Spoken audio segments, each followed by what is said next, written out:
Good morning, students. Hello, students. Myself Ritu Jaiswal. Welcome to my YouTube channel, Oscar Professional Institute. मैं आज आपका accounts का lecture लेकर आई हूँ 12th स्टैंडर्ड के लिए रिकंस्ट्रक्शन ऑफ पार्टनरशिप। तो रिकंस्ट्रक्शन ऑफ पार्टनरशिप पे हम चल रहे थे और उसका एक लेक्चर कंप्लीट हो गया था। अगर जिसने नहीं देखा है तो आज के वीडियो में मैं उसका लिंक शेयर कर दूंगी डिस्क्रिप्शन बॉक्स में। You can watch it from there, okay. Then उसके बाद ये वाला देखिएगा, then it is benefit to call you. तो लेट्स स्टार्ट।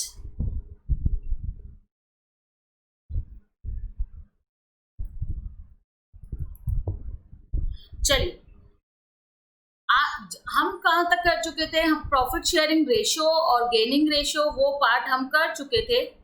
अब बात करते हैं जर्नल एंट्रीज की। तो what are the effects of journal entries? Journal entries का क्या इफेक्ट होता है रिकंस्ट्रक्शन में? और बच्चों, रिकंस्ट्रक्शन वाले चैप्टर में एग्जाम्स में भी आपसे सिर्फ जर्नल एंट्रीज ही पूछी जाती है, राइट? या फिर रिवैल्यूएशन अकाउंट आपको बनाना होता है। तो ये मैं आपको बता चुकी हूँ what is a revaluation account. तो आप फटाफट रिकॉल कर दीजिए कि रिवैल्यूएशन अकाउंट क्या होता है। तो revaluation account is that type of account due to coming of any partner और due to going of any partner, यानी कोई पार्टनर जा रहा है या कोई पार्टनर आ रहा है, उसके कारण आपके प्रॉफिट शेयरिंग रेशो में या किसी भी रीजन से आपके प्रॉफिट शेयरिंग रेशो में, आपके और आपके पार्टनर्स के प्रॉफिट शेयरिंग रेशो में कोई चेंजेस हो रहा है, तो वो चेंजेस के कारण आप अपने एसेट और लायबिलिटीज की वैल्यू को भी क्या कर सकते हो? रीवैल्यूड कर सकते हो। मतलब आप उनको दोबारा वैल्यू कर सकते हो। और उनको जब दोबारा वैल्यू करते हैं तो जो इंक्रीज डिक्रीज हो रहा होता है उसकी इफेक्ट देते हैं हम रिवैल्यूएशन अकाउंट के अंदर। तो जो अब देखते हैं हम इसकी जर्नल एंट्रीज कैसे करते हैं। तो देखिए, पहला है when there is an increase in the value of asset, यानी आपकी किसी भी एसेट की वैल्यू इंक्रीज हो रही है तो आप क्या जर्नल एंट्री करेंगे? तो आप करेंगे एसेट इंक्रीज हो रही है। तो देखो बच्चों, इसको करने का एक तरीका है। आप पहले ये सोचिए कि एसेट का नेचर कौन सा होता है। तो बताइए आप, एसेट का नेचर कौन सा होता है? एसेट का नेचर आपको पता है, हमेशा एसेट क्या होती है? डेबिट होती है। तो अगर बात आए कि उसको डेबिट, उसको इंक्रीज करना है, तो जो चीज डेबिट थी उसको आपको और बढ़ाना है, क्योंकि इंक्रीज करना है तो बढ़ाना है, तो उसको और डेबिट करना पड़ेगा। एट द सेम टाइम अगर आपको किसी एसेट को डिक्रीज करना है तो उसका नेचर डेबिट होता है, अब मुझे उसको कम करना है तो मेरे को उसको क्या करना पड़ेगा? क्रेडिट करना पड़ेगा। लायबिलिटी के केस में देखें तो लायबिलिटी के केस में अगर मुझे कोई वैल्यू, मतलब कोई वैल्यू है और मुझे किसी लायबिलिटी की वैल्यू को इंक्रीज करना है, तो पहले आप सोचिए कि लायबिलिटी की वैल्यू क्या होती है, लायबिलिटी का नेचर कौन सा होता है? तो लायबिलिटी का नेचर क्रेडिट होता है। तो क्रेडिट होता है और मुझे इंक्रीज करना है तो मुझे उसको और क्रेडिट करना पड़ेगा, और मुझे उसको इंक्रीज करना है तो और क्रेडिट करना पड़ेगा, और डिक्रीज करना है तो जो उसका नेचर है उसका रिवर्स इफेक्ट देना होगा।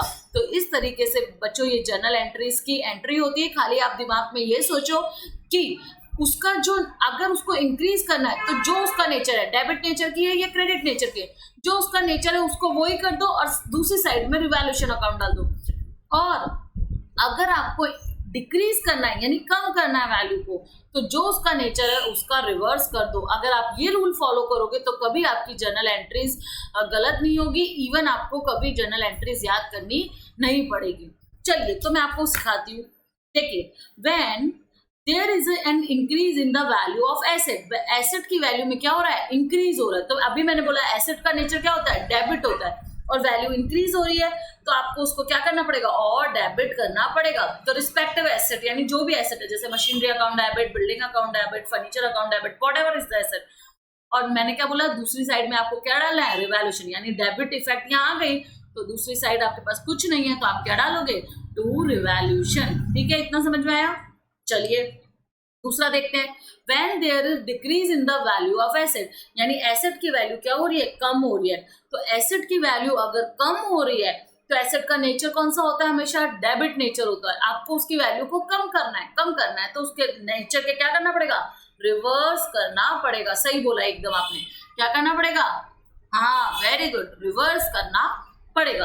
तो रिवर्स करना पड़ेगा तो एसेट क्या हो जाएगी? क्रेडिट हो जाएगी, और रिवैल्यूएशन क्या हो जाएगा? डेबिट। तो आपको ये एसेट लिखने की जरूरत नहीं है, आप डायरेक्ट लिख सकते हैं revaluation account debit to respective asset. चलो उसको एक एग्जांपल से हम समझते हैं।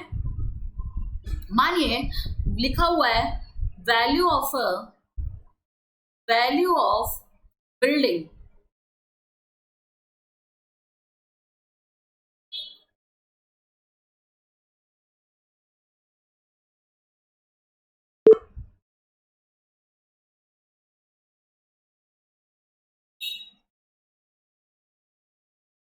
वैल्यू ऑफ बिल्डिंग,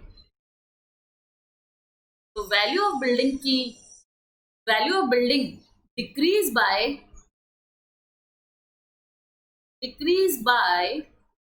1 लाख, और मेरे को क्वेश्चन में बैलेंस शीट दे रखी है और बैलेंस शीट में बिल्डिंग की वैल्यू दे रखी है मुझे,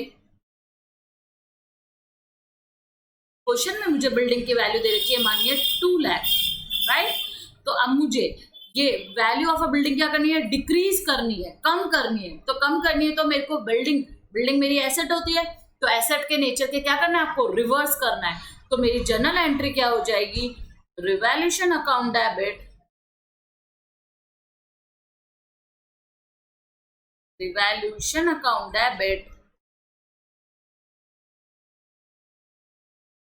क्योंकि डिक्रीज करना है तो बिल्डिंग को क्या करना पड़ेगा, उसके नेचर के ऑपोजिट, तो उसका नेचर डेबिट होता है तो ऑपोजिट होगा क्रेडिट टू बिल्डिंग अकाउंट। और कितना, 1 लाख से कम करना है, तो जितना अमाउंट आपको कम करना है उतना अमाउंट आपको यहाँ पे लिखना है। तो मेरी वैल्यू थी पहले 2 लाख और मुझे 1 लाख से कम करनी है, लिखा हुआ है value of a building decrease by 1 lakh से कम करो।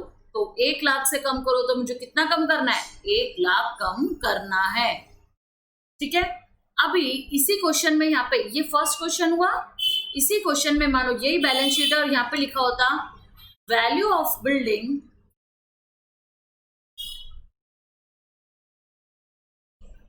चलो बिल्डिंग की जगह एक काम करते हैं, हम कुछ और ले लेते हैं। यहाँ पे हम लिखते हैं मशीन और उसकी वैल्यू लिखते हैं हम 5 lakh. Value of machine is increase up to, अब देखो मैंने यहाँ पे वर्ड बदल दिया, अप टू, बाय नहीं लिखा, अप टू 6 लाख। यानी जब रिवैल्यूएशन हुआ तो मशीन की वैल्यू बढ़ाकर कितनी कर दी गई, 6 लाख। इसका मतलब क्या है बच्चों, इसका मतलब ये नहीं है कि 6 लाख तक बढ़ाई, मतलब 6 लाख से बढ़ाई, यानी 6 लाख से नहीं बढ़ाई, 6 लाख तक बढ़ाई। तो आप ये ध्यान रखो कि बाय बोल रहा है या अप टू बोल रहा है, तो 6 लाख तक बढ़ाई है, अप टू यानी वहां तक, तो 6 लाख तक बढ़ाई। तो मेरी मशीन की वैल्यू कितनी बढ़ी, ओनली 1 लाख, राइट। तो मेरी एंट्री क्या हो जाएगी, इंक्रीज हुई है, इसलिए मशीन एसेट है तो एसेट का नेचर है तो उसको और डेबिट करना पड़ेगा। तो मेरी एंट्री होगी machine account debit to revaluation, machine account debit to revaluation account, और कितने से, 1 लाख से। अब ये 6 लाख से नहीं होगी, ध्यान रखना, ये कितने से होगी, 1 लाख से, क्योंकि अब नई बिल्डिंग में नई मशीन मेरे को कितने की चाहिए, 6 लाख की चाहिए। तो पहले कितने की थी, 5 लाख की, तो आपने कितने से इंक्रीज करी, 1 लाख से इंक्रीज करी। अब मानो मैं यहाँ पे लिख देती हूँ मशीन बिल्डिंग, चलिए मैं लिख देती हूँ लैंड, लैंड मेरी एसेट है और उसकी वैल्यू है मानो 20 लाख, ठीक है। और थर्ड पॉइंट यहाँ पे क्वेश्चन है मेरा, वैल्यू ऑफ लैंड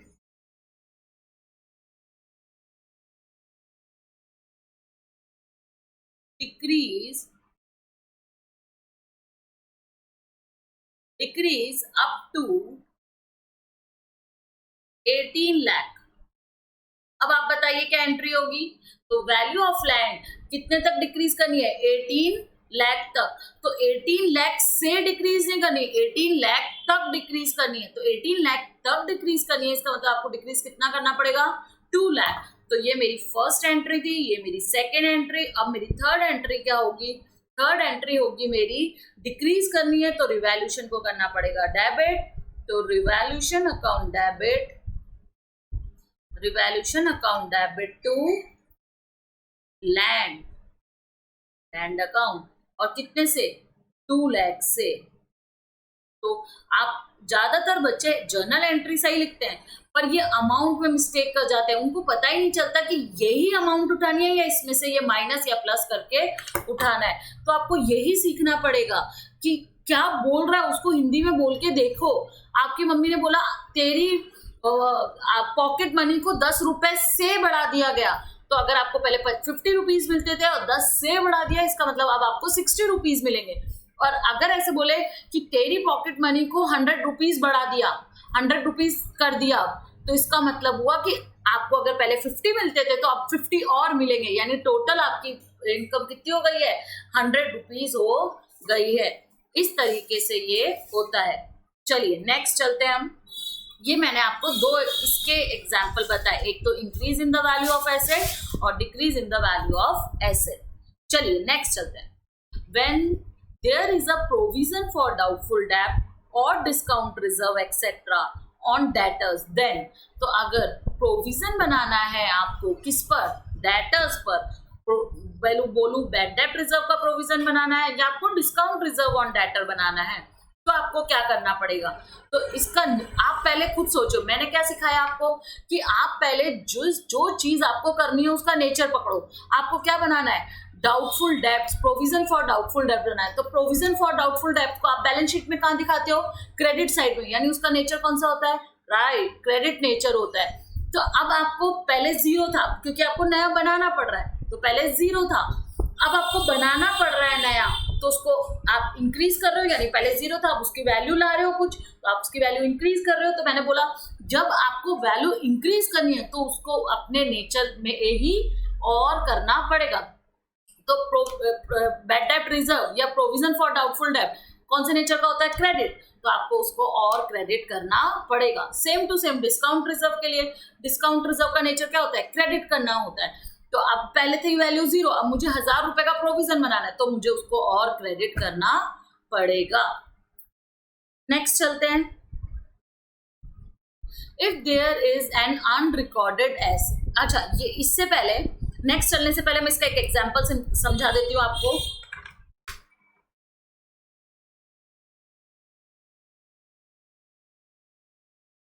चलिए, तो इसका एक एग्जांपल हम लेते हैं। मानो बैलेंस शीट है मेरी और वहां पे आपके डेटर्स दिख रहे हैं, यहाँ पे डेटर्स आपको दिख रहे हैं, मानिए 10 लाख के, ठीक है, 10 लाख के डेटर्स दिख रहे हैं। और नीचे नोट्स में आपकी जो एक्स्ट्रा वो होती है वहां पे लिखा होता है कि आपको क्या करना है क्वेश्चन में। तो आपका नीचे लिखा हुआ है bad debts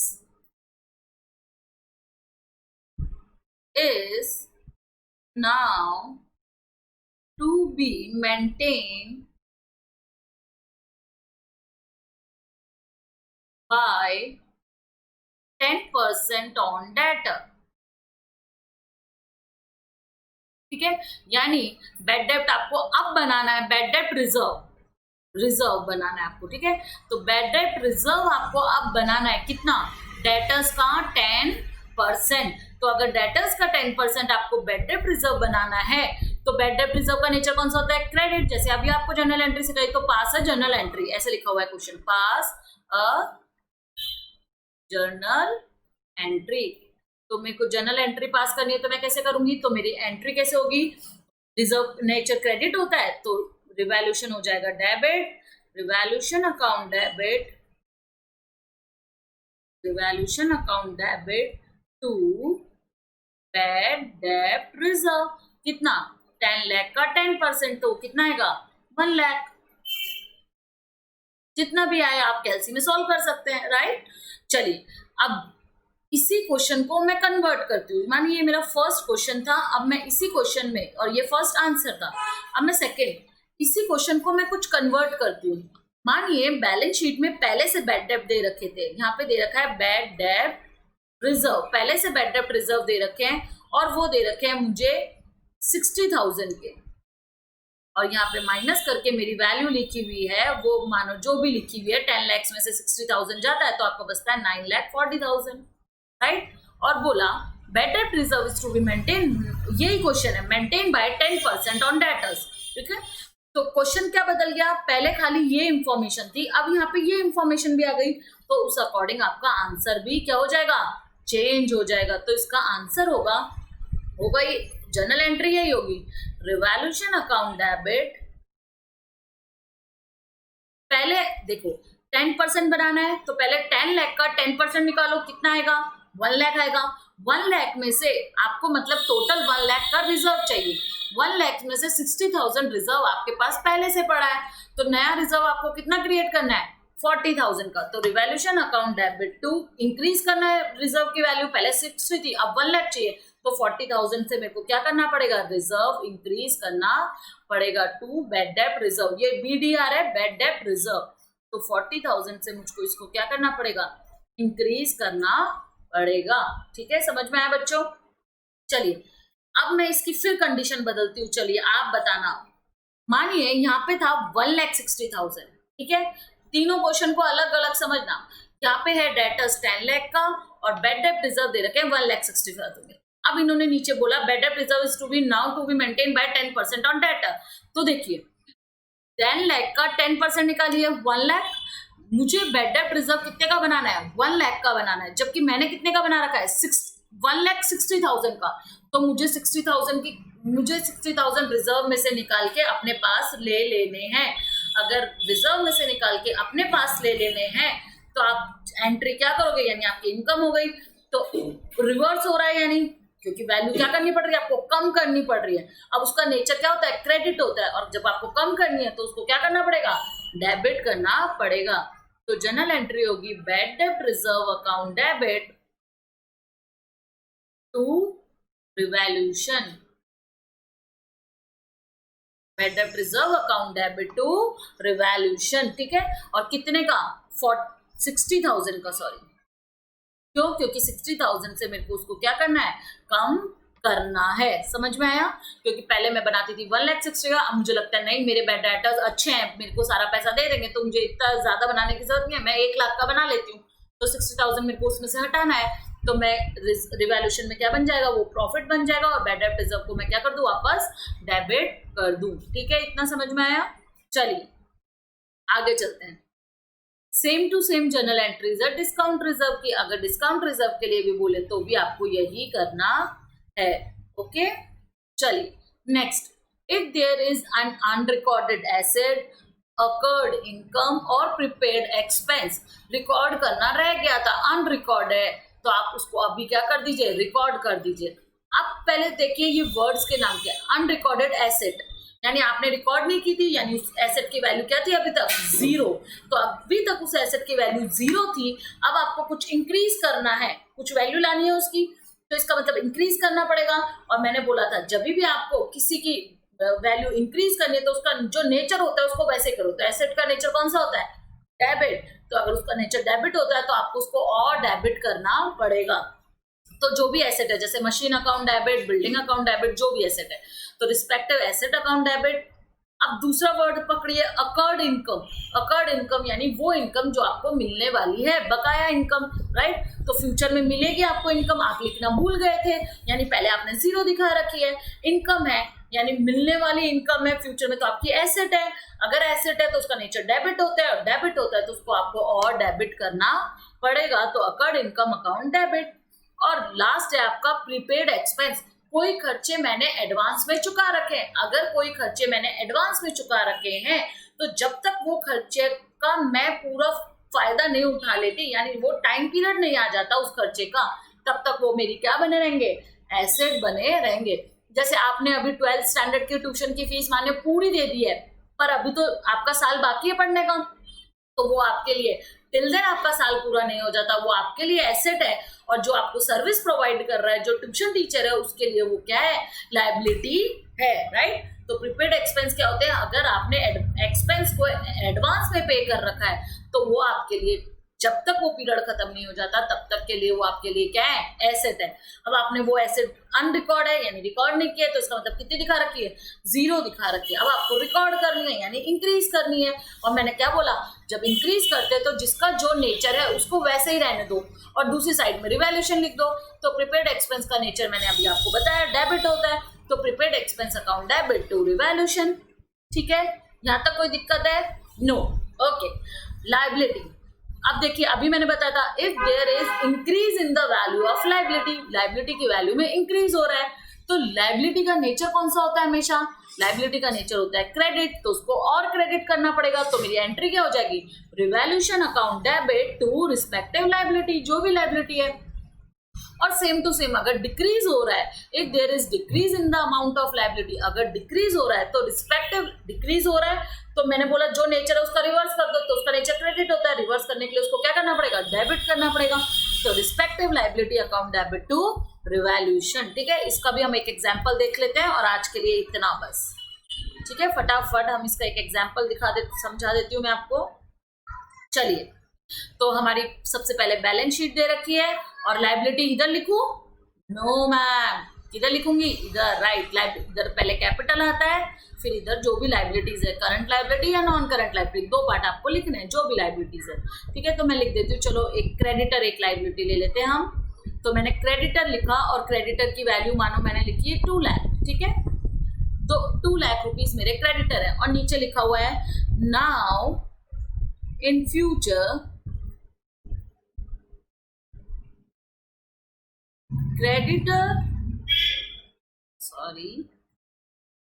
creditor are paid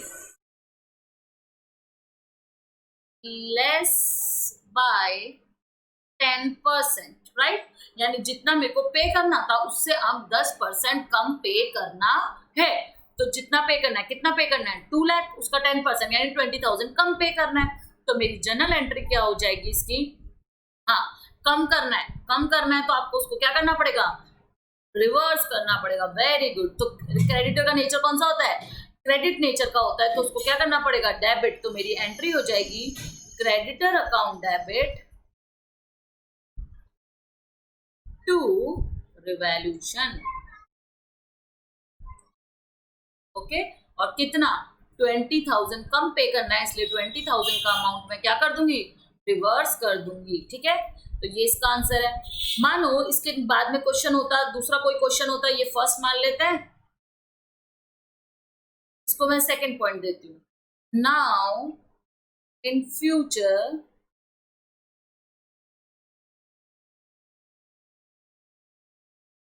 creditor are paid more by 10,000, यानी जितना पे करना था उसमें 10,000 और पे करना पड़ेगा।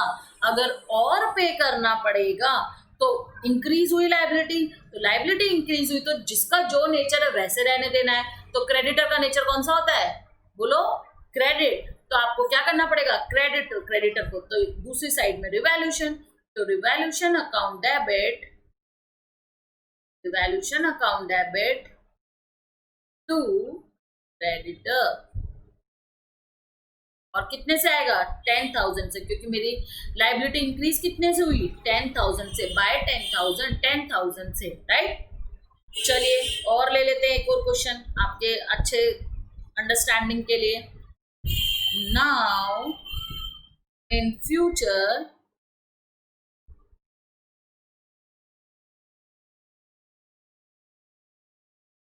क्रेडिटर आर पेड, इसकी जगह ये पेड लेस बाय 10% या पेड एट डिस्काउंट ऑफ 10% ऐसे भी बोल सकता है, उसकी जनरल एंट्री यही होगी। ठीक है, now in future creditor are paid only 1 lakh, चलिए 1,70,000, मतलब क्रेडिटर को मेरे को कितना अमाउंट पे करना है? 1,70,000 पे करना है। पहले कितना पे करना था? 2 लाख, तो अब कितना पे करना है? 1,70,000। तो कितने से कम हो गए क्रेडिटर? 1,70,000 से नहीं, कितने से? 30,000 से। तो जनरल एंट्री कितने की होगी? 30,000 की। तो सिंपल बच्चों, मैं आपको यही कहना चाहती हूँ कि आपको समझना पड़ेगा। ये बहुत तरीके के हो सकते हैं, इसमें वो इंग्लिश में कैसे भी लाइन यूज कर सकता है। आप समझो कि वो वहां तक घटा रहा है, उतने अमाउंट से घटा रहा है, या उतने अमाउंट तक का डिस्काउंट दे रहा है, तो ये आपको समझना पड़ेगा। अब बोल रहा है कम हो रहे हैं क्रेडिटर, कम हो रहे हैं, तो मेरे को उसके नेचर के रिवर्स करना पड़ेगा। तो मेरी जनरल एंट्री होगी क्रेडिटर अकाउंट डेबिट रिवैल्यूशन, और कितने से होगी 30,000 से। ध्यान रखना 1,70,000 से नहीं होगी। बोला फ्यूचर में मेरे को कितना पे करना है, ओनली 1,70,000, तो मेरी लाइबिलिटी कितने से कम हुई 30,000 से, राइट। चलिए कोई दिक्कत है आपको? ओके चलिए, तो आज के लिए हम इतना ही रखते हैं। अगर इससे रिलेटेड आपको कोई भी प्रॉब्लम हो तो आप मुझे कमेंट बॉक्स में कमेंट कर सकते हैं, और कोई चीज दोबारा आपको सीखनी हो तो भी आप मुझे लिख सकते हैं। हाँ बच्चों, मैं आपको यही बताना चाह रही हूँ कि मैंने इस बार बहुत दिनों बाद रिकॉर्डिंग डाली है, क्योंकि मुझे टाइम नहीं मिलता है मेरे डे टू डे शेड्यूल में, पर मैं कोशिश करूंगी कि आपके लिए डालती रहूँ। इसलिए आप उसको ज्यादा से ज्यादा शेयर कीजिए, ज्यादा से ज्यादा लाइक कीजिए, और कितनी बार भी देखिए। अगर आपको एक बार समझ में नहीं आता, 2 बार देखिए, 3 बार देखिए, 4 बार देखिए, जितनी बार भी आपको देखना है देखिए और पढ़िए, ठीक है। ज्यादा से ज्यादा इसको शेयर कीजिए। Thank you students.